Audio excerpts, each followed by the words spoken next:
There's a question I get asked fairly regularly that always kind of surprises me. It's what's on your phone? How did you get your particular layout? So I'm going to answer that question today. This is my Pixel 9 Pro Fold, and today we're going to find out what's on it. So this is my home screen. I don't think it's really anything too crazy, but there is at least one thing that I'll kind of quickly talk about. So obviously we have our weather widget, and it launches the brand new weather app that came on the Pixel 9 devices. I don't love this app. I don't think that it looks particularly good. I don't think that the AI weather reports are all that useful. I don't think that the future casting weather radar seems to work all that well. I actually appreciate that they're like, hey, let's do something different. You can go into the future and see where rain might be.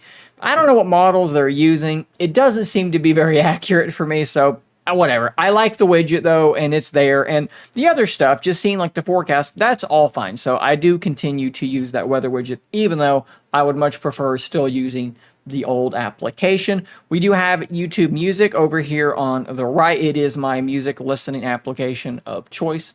It's really good, and it's part of my YouTube Premium subscription, so it is a no-brainer. I have a folder there for fantasy football stuff. I am in a fantasy football league on NFL.com, and so you can see basically everything I use to triage my fantasy football team.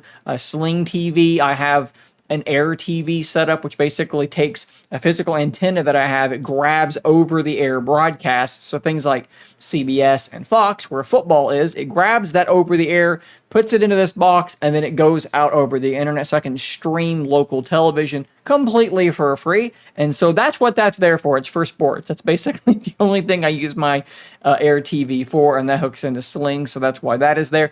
The only thing that, like I said, I think kind of needs to be mentioned, I made a video about this already, but it is the Google Home widget.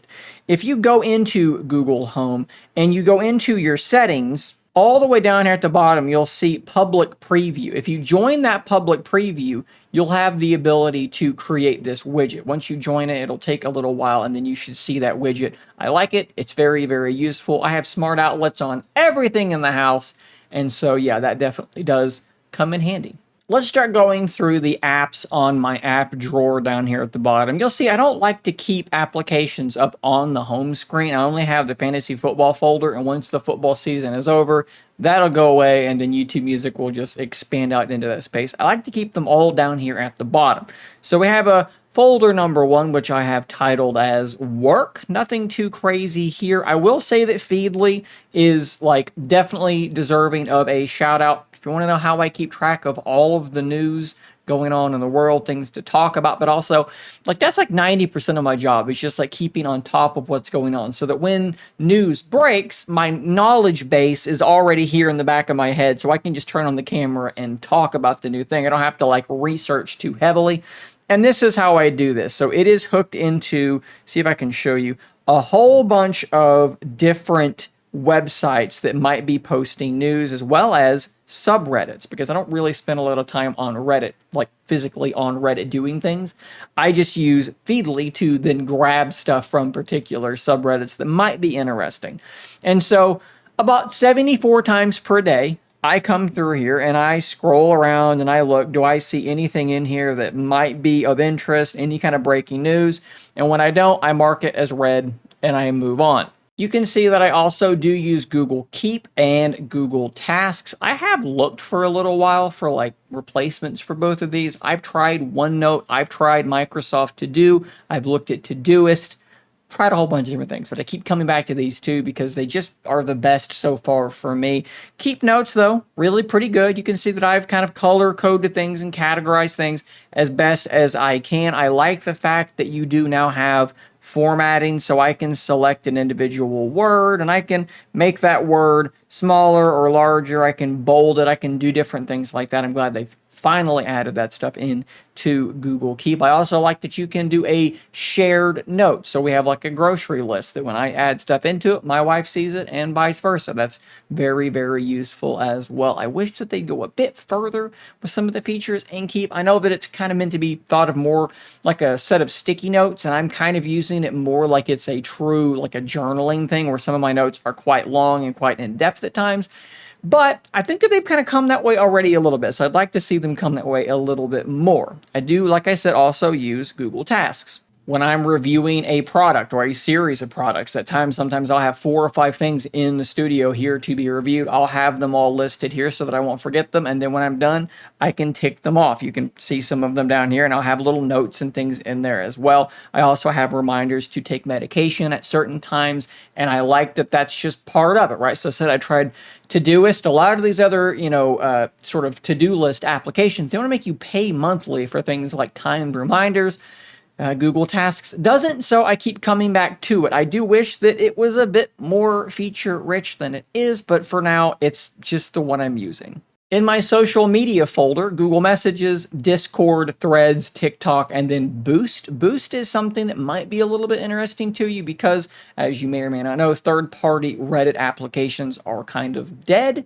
But there is a process, maybe I'll try and track down the link where I did this, where you can basically take your third-party Reddit app of choice and run it through this patching application, and it will continue working for you, and that's what I've done with Boost. Boost is my preferred Reddit application, so I do have it on here still. As you can see, this layout, I feel like works pretty darn well, kind of just scrolling through a huge wall of photos and so forth. Again, don't spend a ton of time on Reddit anymore, but it's still there. For my home folder, we have my banking application. We have Wise, Fitbit, Radar, Omega, and Merlin. So there's a few here that we may need to stop on. Yes, I do still use Wise. I use it all the time. All my outlets are Wise now.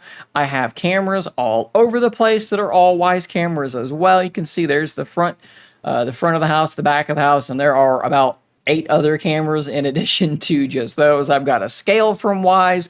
I used to have a Wise robot vacuum, but I'm using an EcoVax one for now as well. So definitely still very much on the Wise train. Wrong folder. Radar Omega. This is one people ask about sometimes too. What weather app are you using?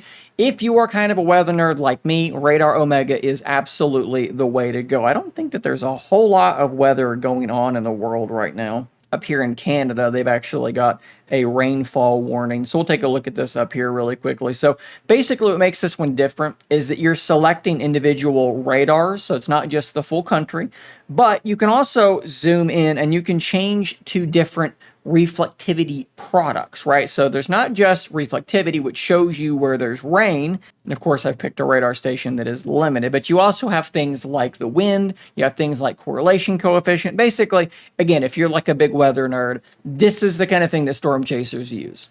Here's another location. So we can go to high-res velocity, and that's actually going to show the direction the things are moving in. So again, you can really drill down. It's a fun application. As far as Merlin, I have been doing some bird watching. I think actually I need to leave it like that. I've been doing some bird watching. Merlin actually downloads this little pack, this bit of data. And what it will let you do is when you're out and about, you hear a bird that is making a noise and you go, I don't quite recognize that bird. So you start recording and it will listen and it will tell you what that bird is. This is extremely useful and it's free. Of course, we have YouTube and YouTube Studio right there. YouTube Studio, if you're not a YouTuber, it's basically a thing that lets me see what's going on with my channel. I can see comments and analytics. Very, very useful. Photos and camera right there in a folder together. And then I leave this last icon free, and it tries to kind of recommend apps that it thinks I might be needing to use right now or recently opened apps. Another thing that I get asked about is this notification up top, Hydro Coach Pro. I really, really like this application. And the way I've got it set up is I just constantly have that notification up there. And it helps remind me to drink fluids. I deal with something that is called alexithymia, and the biggest way that it impacts me is that I often do not realize when I am hungry or when I am thirsty. I will very often go for extended periods of time without eating because it just hasn't occurred to me to eat or drink.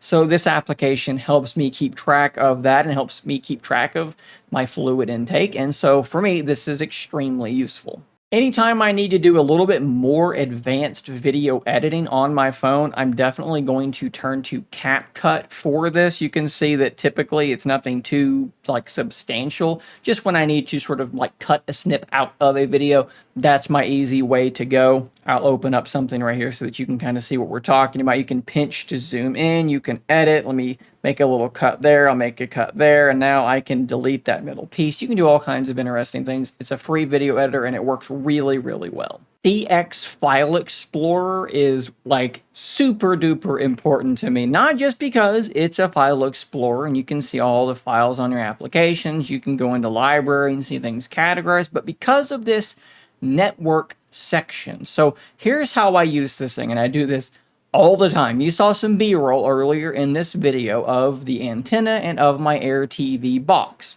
And I shot that on my Pixel 9 Pro Fold. So when I click on the share button, I can then select CX File Explorer, and you can see that I have two sort of locations here in the network. One is my computer that I'm editing on, and the other one is my Surface laptop. If I click on RG Boss, I can then go into my filmed folder, click on save, and it will, over my network, drop that file onto my computer. I basically use it as a sort of highly customized, very detailed version of something like AirDrop. It's not just, or even QuickShare. You know, we're on an Android specific channel here, but I know people know AirDrop. QuickShare does the same thing, but both of those things, you sort of put it in one spot as far as I'm aware. This allows me to share specific folders on my Windows computer, and I can put these files wherever I want them. Another really cool thing that I actually use this for is sometimes I'm playing a video game, something funny happens, and I save the clip, and I want to then watch that clip later on my phone. I can very, very easily pull this up on my phone and watch that clip. So this clip is now streaming from my computer over to my Pixel 9 Pro Fold. Now, of course, to make this sort of thing work, you have to have a computer that you have done this sort of network sharing thing with. There's a whole process to doing it. Once you know how to do it, it takes you about 3 seconds. I'm not going to go into how you do it in this video, but once you do it, CX File Explorer is awesome.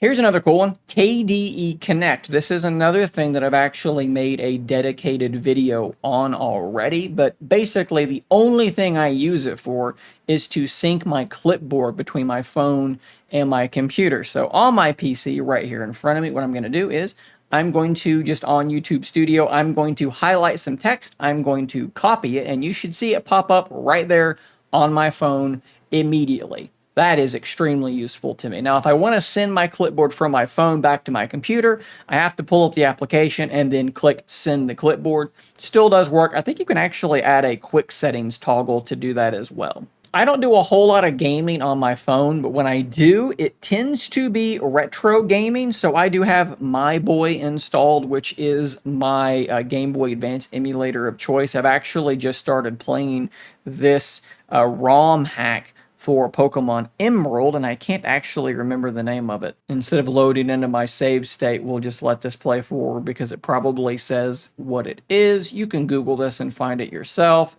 Emerald Sea Glass. It's been pretty cool so far, and I really like playing something like this on this phone. I don't really want to have something that I'm going to like strap a controller to, but because of that, I need to play something that's like slow-paced. Pokemon works really, really well. I'll load my save state again, and you can see what I've got going on so far. Trico, Pidgey, Psyduck, Vulpix, Dratini, and Nidoran, the makings of a great team. And then I think last but not least, I've already talked about it a couple times on this channel, so I won't spend any time on this really at all, but Quick Cursor is very, very useful. You can swipe in from the side of your screen and access a little cursor that allows you to reach the top of your screen. These screens are big, the cover display's big, there's no one-handed mode, so that gives you one. So guys, there you go. Right now, 2024, September the 18th, the day that I am filming this video, that is what is on my Pixel 9 Pro Fold. If you have any questions, let me know in those comments down below, or any suggestions for any of the apps that I talked about. Maybe you have an app